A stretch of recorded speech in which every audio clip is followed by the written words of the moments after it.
여러분들의 믿음을 실현하는 시험을 만났다면 어떻게 반응해야 될까요? 오늘 본문에 세 가지의 명령어로 나오는데 첫 번째가 온전히 기쁘게 여기라. 온전히 기쁘게 여기라. 이런 시험 만났을 때 왜 그럴까요? 믿음의 시련이잖아요. 그러니까 이건 해피엔딩이에요. 끝은 반드시 해피엔딩으로 끝날 거예요. 그러니까 믿음의 시련을 당하는 성도들은 기쁨으로 이 시련에 참여하는 거예요. 기뻐하면서. 물론 참여하는 동안 힘들 수는 있어요. 눈물로 씨를 뿌리러 나가는 자가 기쁨으로 단을 거두어 돌아오리라. 그러니까 시작할 때 또는 중도에는 좀 힘들 수는 있으나 결과적으로 거둘 것이다. 열매를 거둘 것이다. 좋은 결과를 가져올 것이다 라는 믿음을 가지고 이 시련에 참여하면 반드시 축복된 결과가 오니까 그걸 믿고 기뻐하라는 거죠. 그런데 처음에는 기뻐하다가 중간에 흐지부지 되면 안 되고 온전히 끝까지 전부 다 그렇게 하기를 성경은 명하고 있어요. 한번 따라 합시다. 온전히 기쁘게 여기라. 첫 번째고요. 두 번째는 뭘까요? 온전히 인내하라입니다. 온전히 인내하라. 믿음의 시련이라고 했잖아요. 그러니까 참을 일이 많겠죠. 그런데 중간에 참다가 내가 이것까지는 못 참아. 이러면 안 되고요. 내가 이제까지 참았지만 더 이상은 못 참아. 그러면 안 돼요. 계속 참아야 돼요. 그리고 그것도 참아야 돼요. 그래서 온전히 참으라는 거예요. 온전히는 범위와 시간을 다 포함해요. 따라 합시다. 이것도 참자. 앞으로도 참자. 참으셔야 돼요. 성경이 우리에게 말씀하십니다. 시험 당했니? 온전히 인내해라. 참아라. 참아라. 세 번째는 뭘까요? 하나님께 구하라입니다. 뭘 구하라고 되어 있을까요? 지혜를 구하라. 근데 앞에 단서가 달렸죠?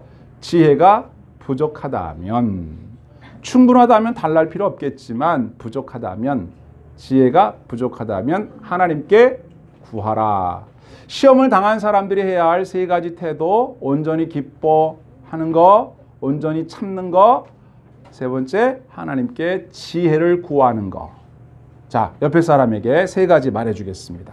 시험을 당했을 때, 시험 만났을 때 세 가지예요. 잊어버리면 안 됩니다. 얘기해 주세요. 옆에 사람한테. 세 가지.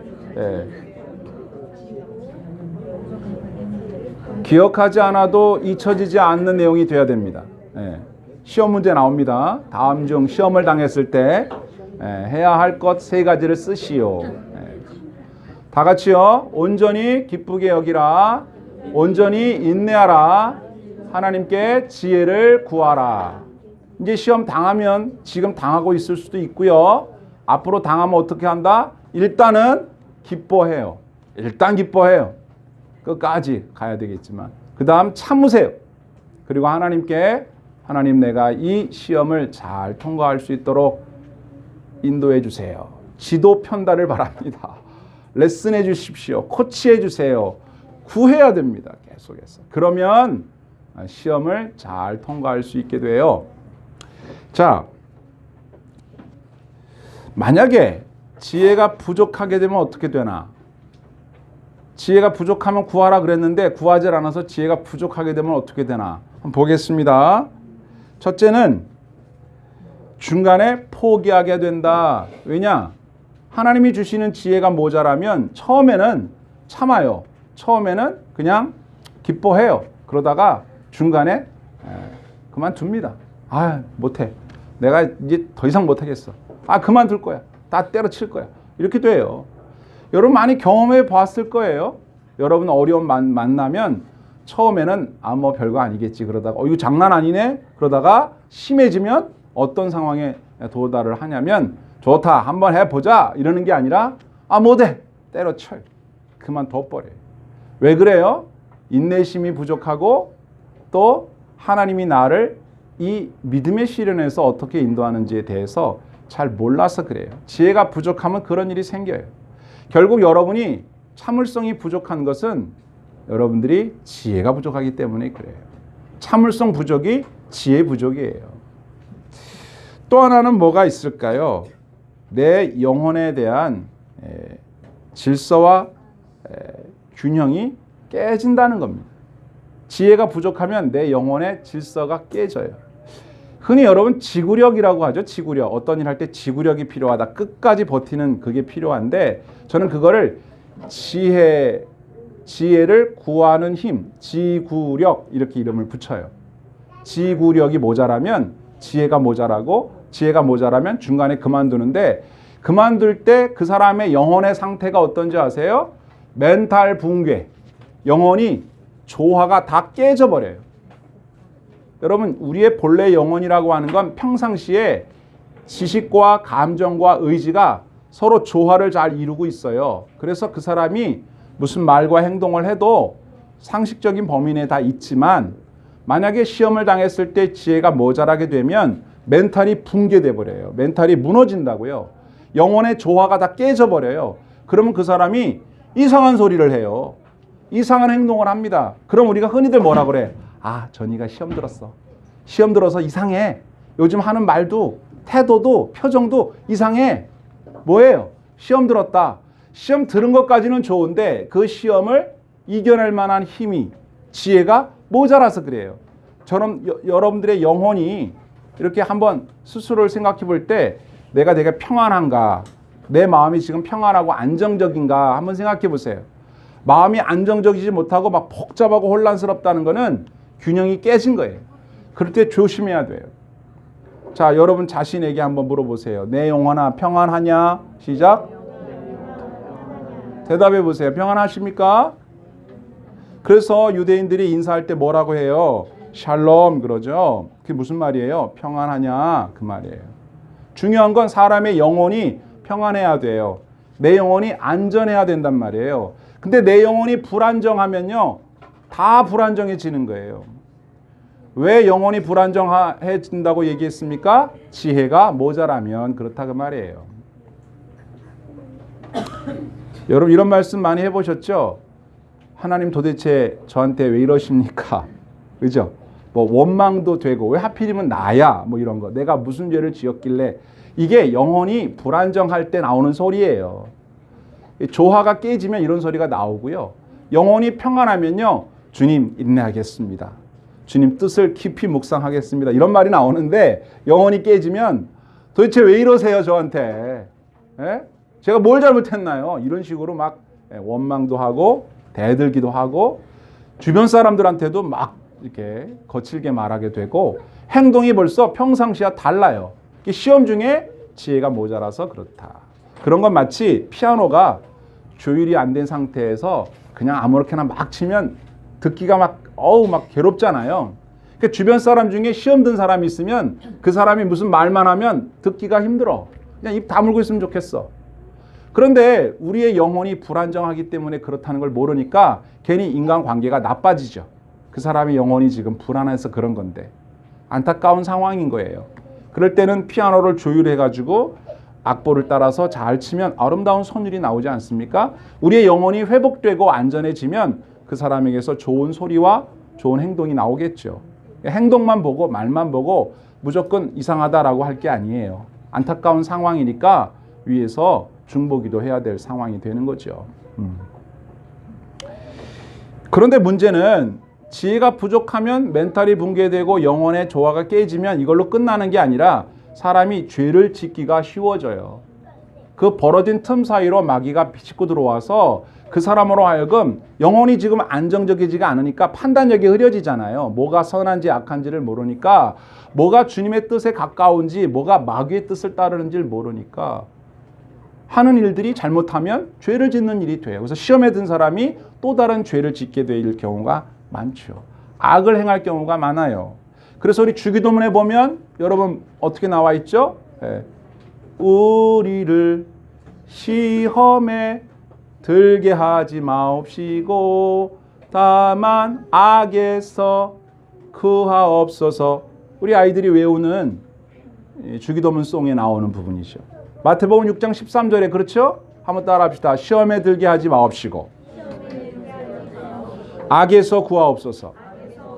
왜냐하면 시험에 들지 않길 바라지만 들었다면 악에서 구해달라고 기도해야 돼요. 그런데 그 악에서 건진받을 수 있고 죄의 유혹을 피할 수 있는 길이 뭐다? 지혜가 충분해야 돼요. 그 지혜가 부족하면 그런 일이 생긴다. 자, 시험을 만난 우리 영혼이 기뻐하고 인내하려면, 온전히 기뻐하고 인내하려면 지혜가 필수적이다. 왜? 지혜가 우리의 영혼을 안정시키고 균형을 맞춰주고 조율을 해주기 때문에 시험을 만났더라도 악에 빠지거나 죄를 짓지 않을 수 있고 그 시험을 끝까지 인내할 수 있기 때문이다. 지혜는 필수적이다. 한 번 더 하겠습니다. 따라합시다. 시험을 만났을 때 온전히 기뻐하고 온전히 인내하려면 지혜가 필수다. 자, 옆에 사람에게 전해 주십시오. 기억하지 않아도 잊어버리지 않게끔. 시작. 우리가 시험을 만났을 때 온전히 기뻐하고 온전히 인내하려면 지혜가 필수다. 그렇죠. 예. 근데 오늘 본문의 말씀에 보니까 너희가 지혜가 부족하거든 후히 주시고 꾸짖지 아니하시는 하나님께 구하라 그리하면 주신다 이렇게 되어 있잖아요. 왜 이런 말을 했을까요? 우리가 시험 중에 지혜를 구할 때 이런 마음이 들 수가 있어요. 하나님이 과연 이 시험을 이길 수 있는 지혜를 나에게 줄 수 있을까? 주실까? 또 내가 이런 상황까지 갔는데 하나님이 여전히 나를 사랑하실까? 이런 의심이 들어요. 즉 영혼의 균형이 깨지면 하나님께서 나에게 지혜를 과연 주실까 하는 의심도 들어요. 하나님의 신실하심에 대한 의구심이 드는 거예요. 하나님 나를 사랑하신다면 왜 내게 이런 시험을 허락하시지? 내가 하나님 앞에 열심히 나름대로 산 것 같은데 왜 나에게 이런 고통을 허락하는 거야? 이해가 안 되네? 자꾸 이렇게 의심이 생겨요. 그러면 하나님의 선하심, 신실하심, 풍성하심에 대하여 의심이 생기니까 기도 자체에 힘이 없어지는 거예요. 간절히 기도하고 간절히 원하면 하나님이 채워주실 줄 믿습니다. 이래야 되는데 그런 마음이 안 생기는 거예요. 그래서 나온 노래가 있죠. 힘들고 지쳐서 기도할 수 없고 눈물이 빗물처럼 흘러내릴 때 그런다니까요. 기도할 수가 없어요. 기도해야 되는 줄 알지만 그런 마음이 들 때에 이 말씀이 생각나야 돼요. 그래도 기도하면 꾸짖지 않고 후하게 주신다. 충분하게 시험을 이길 수 있는 지혜를 충분하게 주시는 하나님을 신뢰하고 구하면 어떻게 한다? 주신다고 그랬다는 거죠. 이걸 여러분 꼭 기억하시길 바라요. 이 상황에서 기도할 상황이 아닌 것 같아. 그래도 기도해야 됩니다.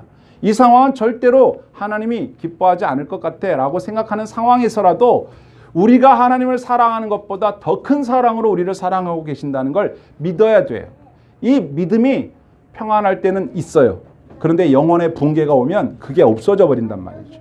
그래서 이런 말씀이 여기 나오는 거예요. 자, 그러면 도대체 하나님이 주신다는 그 지혜의 정체가 뭐냐 이게. 지혜가 뭐냐. 이 지혜는 첫째, 따라합시다. 시험을 이기는 능력이다. 그러니까 하나님이 우리에게 주시는 그 지혜 속에는 이 시험을 어떻게 이겨야 하는지 거기에 능력이 들어있는데 어떻게 이길까요, 여러분? 이 시험이 왜 왔을까? 이 시험을 통하여 나한테 원하시는 게 뭘까? 이 시험을 통해서 이루고자 하는 목적이 뭘까? 라고 하는 것을 알게 하시는 거죠. 지혜가.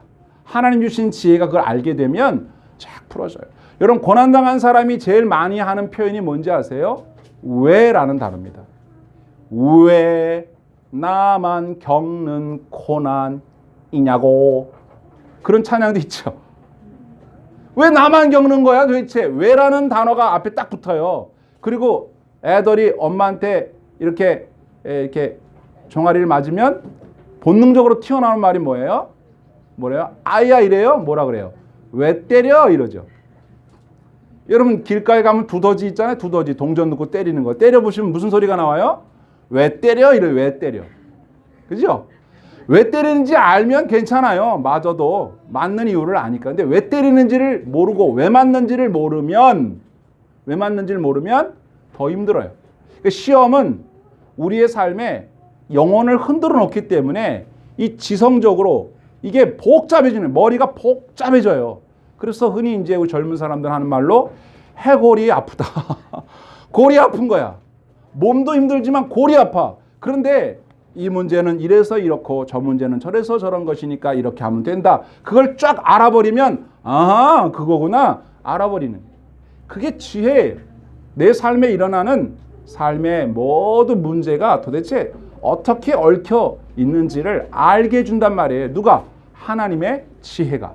그래서 지혜가 시험을 이기는 능력이 되는 거예요. 또 하나님의 사랑, 하나님의 우리를 향하신 놀라운 계획, 이런 것들을 깨닫게 해줘요. 여러분, 이쯤 되면 누가 일을 할 것 같아요? 우리에게 지혜를 주시는 분이. 누구예요? 보혜사 성령님. 보혜사 성령님은 우리가 시험 중에 잘 참고 인내할 수 있도록 도와주는 분이에요. 그분이 하는 일이 뭐라고요? 이름에 나와 있잖아요. 보호해주고 은혜를 베풀어주고 가르쳐준다. 즉 우리의 상담가, 우리의 카운슬러가 되어주시기 때문에 고난당했을 때 성령님께 상담드리면 그거는 이런 거야, 저거는 그런 거니까 걱정하지 않아도 돼. 여러분 무슨 몸이 안 좋고 이럴 때 의사한테 가서 상담받으면 의사가 그거요? 별거 아닙니다. 요 약 드시면 금방 나요. 그럼 마음의 평안이 쫙 오잖아요. 근데 의사가 갸우뚱하면서 글쎄 이거 모르겠는데 의사생활 20년에 이런 거 처음 봤는데요. 이러면 골치 아픈 거예요. 모르면 골치 아픈 거예요. 그런데 하나님이 주시는 지혜는 우리의 삶의 문제를 풀어낼 만한 충분한 지식이 있어요. 주님이 주시는 지혜를 얻으면 되죠. 성경에 보면 바울 사도라고 하는 분이 나오는데 이분은 보통 분은 아니에요. 정말 대단한 분인데 이분이 한 말 중에 성경에 기록된 빌립보서 4장에 있는 말씀을 보세요. 이런 말씀 여러분 잘 아시죠? 내가 궁핍함으로 말하는 것이 아니니라 어떤 형편에든지 나는 자족하기를 어떻게 해요? 배웠노니. 배웠대요. 나는 비천에 처할 줄도 알고 풍부에 처할 줄도 알아. 모든 일, 곧 배부름과 배고픔과 풍부와 궁핍에도 처할 줄 아는 일체의 비결을 배웠노라. 내게 능력 주시는 자 안에서 내가 모든 것을 할 수 있느니라. 아멘. 바로 이걸 깨달은 사람이 바울이에요. 이 사람에게 있는 건 뭐예요? 지혜입니다. 지혜. 삶의 문제를 풀어나가는 비결을 알고 있어요. 그 지혜를 알고 있기 때문에 이 사람은 이렇게 말하는 겁니다. 나는 내게 능력 주시는 자 안에서 뭐든지 다 할 수 있다. 그걸 알고 있으니까 저와 여러분들에게도 이 놀라운 비밀, 이 놀라운 지혜가 있게 되기를 축복합니다. 아멘. 또 하나의 이 지혜는 뭐냐? 하늘의 비밀입니다. 하늘의 비밀. 아까 읽었던 말씀에서 비결이라는 이 단어가 시크릿, 비밀이라는 말이에요. 그러니까 세상은 몰라요. 하나님을 경외하는 신자들만 알 수 있는 지혜이기 때문에 이걸 비결, 비밀이라고 표현을 한 거죠. 여러분, 이 비밀이라고 하는, 이 비결이라고 하는, 이 지혜라고 하는 것이 이 세상 어디에서도 얻을 수 없고 오직 하나님께 기도할 때 성령님을 통하여 오는 것이기 때문에 이것을 하늘의 비밀이라고 한다. 그러면 기도하여 이 지혜를 얻게 되면 어떻게 되느냐? 기도에서 지혜를 얻게 됐다는 것을 뭘로 알 수 있느냐? 첫 번째 뭐라고요? 영혼의 균형이 잡힌다. 조율이 되는 거예요. 그래서 무슨 말을 하든지 입만 벌려도 멋있는 말이 나와. 다른 사람에게 힘이 되는 말이 나오고 격려가 되는 거예요.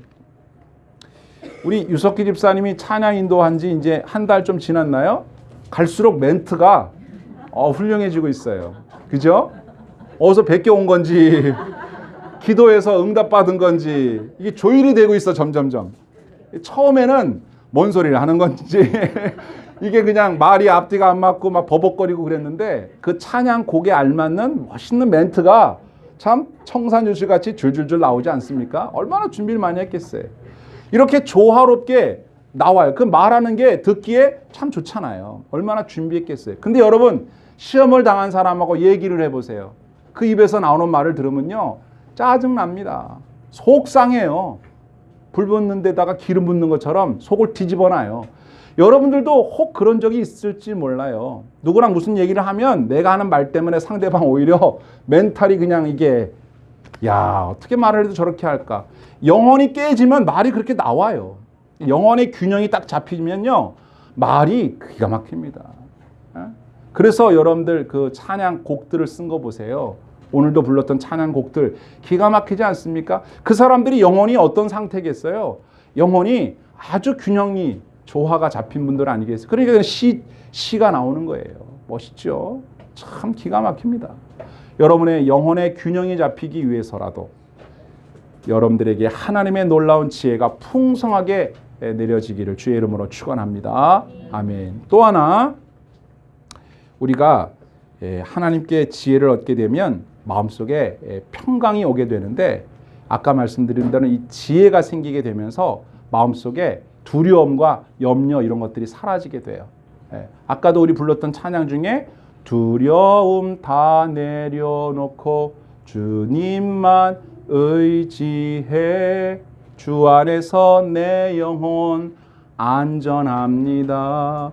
평안한 마음이 들면서 그전까지 했던 염려와 두려움이 나도 모르게 싹 사라지는 걸 느끼게 돼요. 그게 바로 지혜가 들어온 거예요.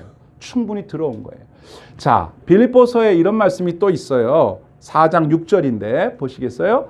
아무것도 염려하지 말고 오직 모든 일에 기도와 간구로 너희 구할 것을 감사함으로 하나님께 아뢰라. 그리하면 모든 지각에 뛰어난 하나님의 평강이 너희 그리스도 예수 안에서 너희의 마음과 생각을 지키시리라. 아멘. 우리의 마음과 생각을 주님께서 평강으로 지켜주니까 안전한 거죠.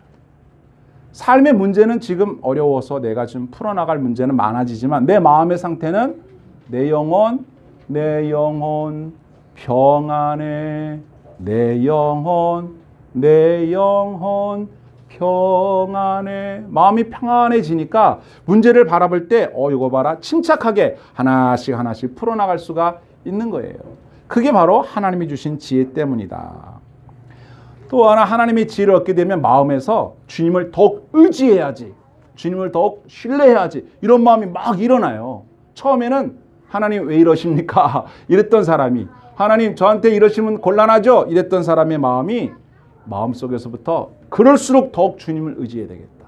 세월 지나갈수록 의지할 것뿐일세. 아무 일을 만나도 예수 의지합니다. 이렇게 되는 거예요. 지혜가 풍성히 임하면 주님을 더 의지해야지. 그래서 지혜의 근본이 뭐다? 하나님을 경외하는 거다 그랬어요. 시편에 보면 111편 10절에 여호와를 경외하는 것이 지혜의 근본이라. 그의 계명을 지키는 자는 다 훌륭한 자이니 훌륭한 지각을 가진 자이니 여호와를 찬양함이 영원히 계속되리라. 아멘. 찬양하게 되고, 그렇죠? 하나님이 내 머릿속에, 내 마음속에 지혜를 풍성하게 부어주니까 다른 사람이 볼 때는 저 상황에 어떻게 저렇게 참 안타깝다 이렇게 사람이 말하는데 나는 괜찮은 거야. 다른 사람 날 보고 어떻게 그 상황을 이겼어요? 이렇게 말하는데 나는 그걸 담대하게 이겨낼 수가 있는 거예요. 다른 사람이 나를 이해하지 못하는 거죠. 내가 하나님께 받은 그 비밀을 다른 사람은 이해를 못해. 놀라운 일이에요. 주님의 지혜가 임하면. 구약시대에 욥이라는 사람이 있는데 이 사람은 정말 대표적인 사람이죠. 이 사람은 어떤 사람이라고 성경이 소개하고 있냐면 하나님을 경외하는 사람인데 이 사람보다 더 잘하는 사람이 없다. 이 세상에서 제일 가는 하나님 경외하는 사람이다라고 소개해요. 근데 이 사람이 지혜로운 사람이라는 표현은 없는데 이 사람이야말로 지혜 중에 지혜가 있는 사람이에요. 그가 정말 어려운 시험을 만났잖아요. 여러분 잘 아시죠? 이 사람이 만난 시험은 뭐예요? 일단 재산이 하루아침에 싹 날아갔어요. 그 다음에 두 번째, 자녀들이 하루아침에 다 죽임을 당했어요. 세 번째, 자신의 몸에 정말 견딜 수 없는 고통스러운 질병이 걸렸어요. 그런데도 이 사람은 어떻게 했다? 하나님 저한테 왜 이러십니까? 안 그랬다고요. 오히려 하나님께 찬양을 드렸다. 왜요? 하나님을 경외하는 사람이니까. 지각이 있는 사람이니까. 하나님을 영원히 찬양하는 하나님을 경외하는 사람이었다고 성경이 우리에게 말해주고 있어요. 누가? 욥이라는 사람. 이 욥이라는 사람을 보면 되는 거예요. 성경의 1장 22절에 욥기 1장 22절에 이 모든 일입니다. 이 모든 일에 욥이 범죄하지 아니하고 하나님을 향하여 원망하지 아니하니라. 아멘. 범죄하지 않았다는 건 뭐예요? 아까 영혼이 흔들리지 않았다는 거죠. 멘탈 붕괴 안 왔다는 거예요. 내 영혼은 안전합니다. 안전하니까 범죄하지 않았다. 하나님을 향하여 원망하지 않았다. 시험은 엄청난데 이 사람은 흔들리지 않았다. 뭐가 이렇게 만들었을까요? 그에게 하나님의 지혜가 임했던 거예요. 그런데 그가 하나님의 지혜가 임했다고 하는 것을 욥기의 표현대로라면 하나님을 경외함이 세계 제일이다. 이렇게 표현했다는 거죠. 욥기 1장 8절을 보세요. 여호와께서 사탄에게 이르시되 내가 내 종 욥을 주의하여 보았느냐? 그와 같이 온전하고 정직하여 하나님을 경외하며 악에서 떠난 자는 세상에 없느니라. 이 사람뿐이라는 거예요. 이렇게 하나님을 경외하는 사람 없어요. 그러니까 욥에게 있었던 하나님의 경외는 지혜로 나타났고 그 지혜가 엄청난 시험을 만났지만 흔들리지 않았고 하나님께 오히려 찬양 드릴 수 있는 모습으로 나타났다. 그런데 욥은 그랬는데 그의 부인은 그렇지 못했어요. 성경에 이 부분은 잘 다루지 않지만 한번 보면 2장에 보면 9절이에요. 시작. 그의 당신이 그래도 자기의 온전함을 굳게 지키느냐? 하나님을 욕하고 죽으라. 이렇게 말합니다. 영혼이 멘탈이 흔들린 거죠. 하나님을 욕하고 죽으래요. 지금 하나님을 향하여 원망치 않고 기도함으로 잘 인내하고 있는 자신의 남편에게 할 말은 아니죠. 그래서 남편이 이렇게 대답합니다. 여기 잘 나와 있어요. 10절에 그가 이르되 그대의 말이 한 어리석은 여자의 말 같도다. 우리가 하나님께 복을 받았은즉 화도 받지 아니하겠느냐 하고 이 모든 일에 욥이 입술로 범죄하지 아니하니라. 아멘. 그렇죠? 어리석어서 그런 거예요. 그러니까 지혜로움의 반대가 어리석음이고 어리석음의 원인은 하나님을 경외하지 않는 거죠. 지혜가 하나님을 경외하는 거라면 어리석음은 하나님을 경외하지 않는 거예요. 그러니까 하나님한테 욕하고 죽으라잖아요. 이해는 되죠? 얼마나 힘들면 그러겠어요. 그런데 이와 같은 시험이 온단 말이에요. 아, 나는 몰라. 나는 시험이 오면 하나님 욕하고 죽을 거요. 그러면 안 되잖아요.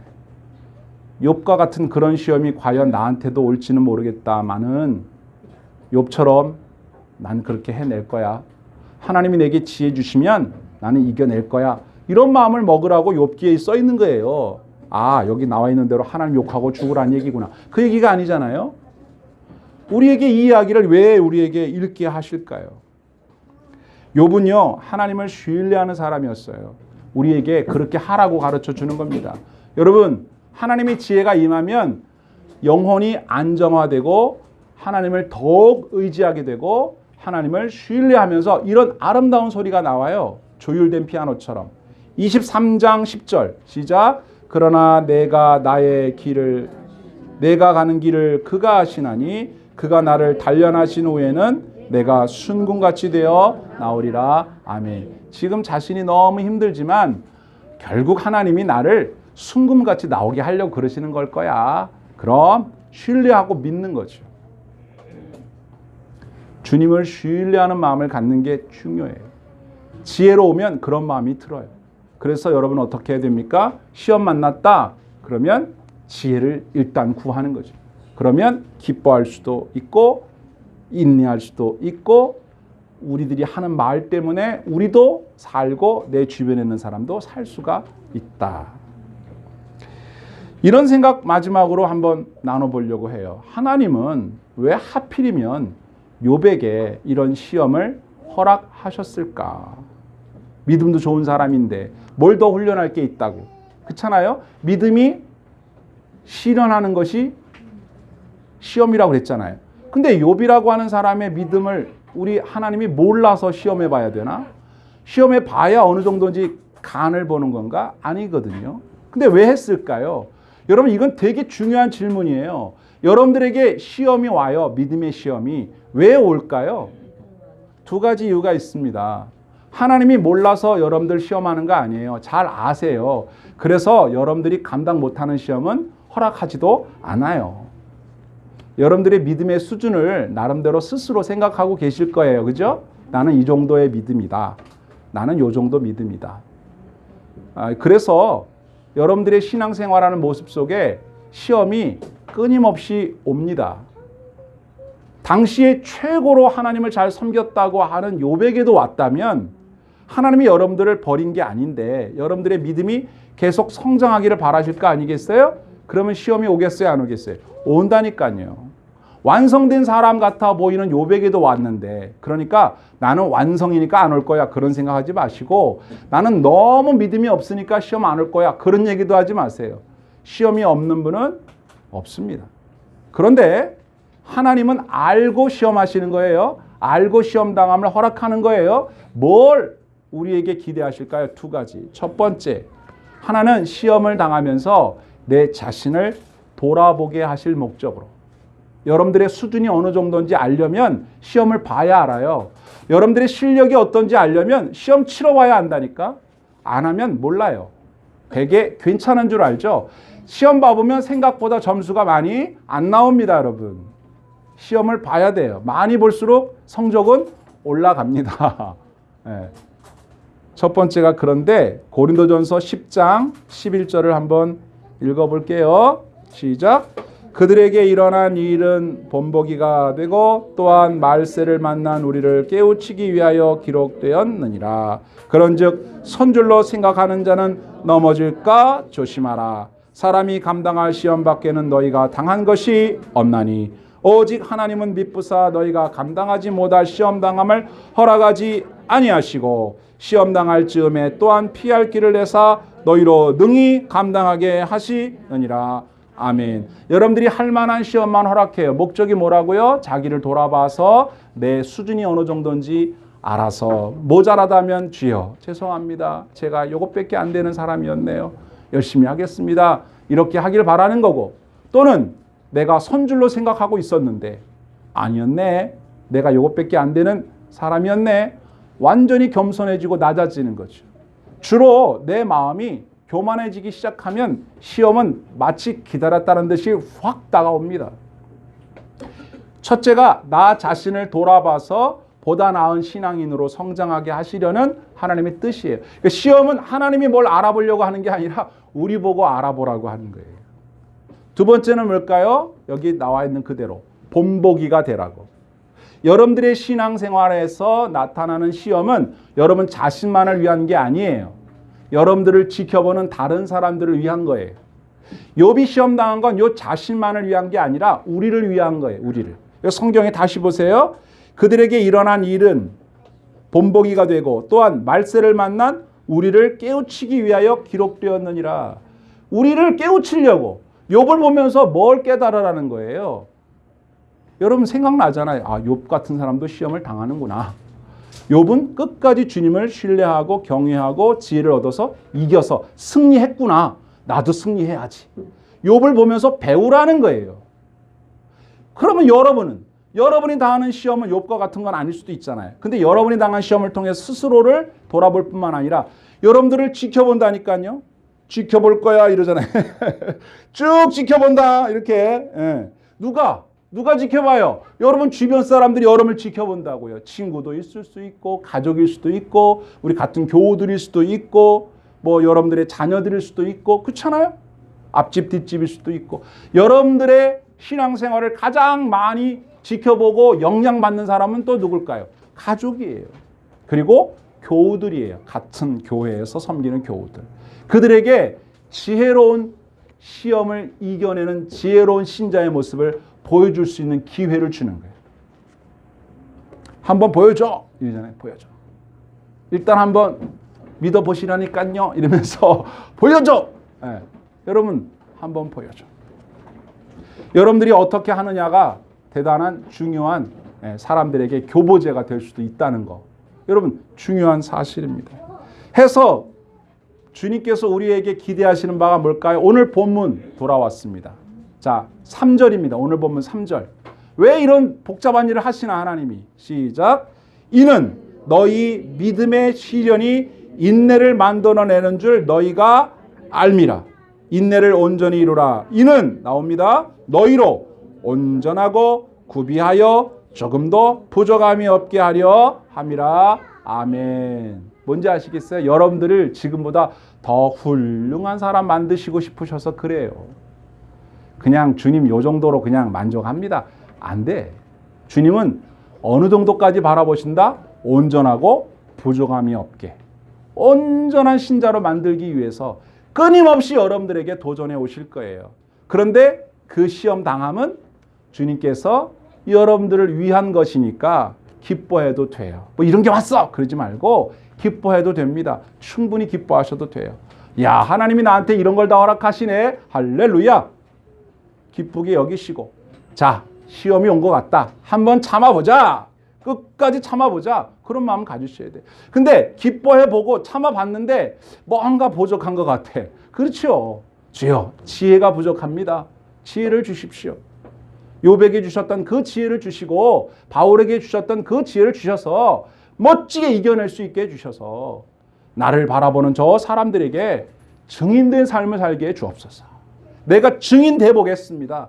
그러기를 바라신다고요. 수많은 사람들이 우리를 보고 있잖아요. 우리가 주님 안에 있습니다. 걱정 안 하셔도 돼요. 안전해요. 기뻐하셔도 돼요. 참을 수 있도록, 기뻐할 수 있도록 지혜를 구하시기만 한다면 우리가 앞으로 만나게 되는 여러 가지 별의별 시험들이 있겠지만 충분히 감당할 수 있습니다. 저와 여러분들에게 이 놀라운 은혜가 있게 되기를 주의 이름으로 축원합니다. 아멘.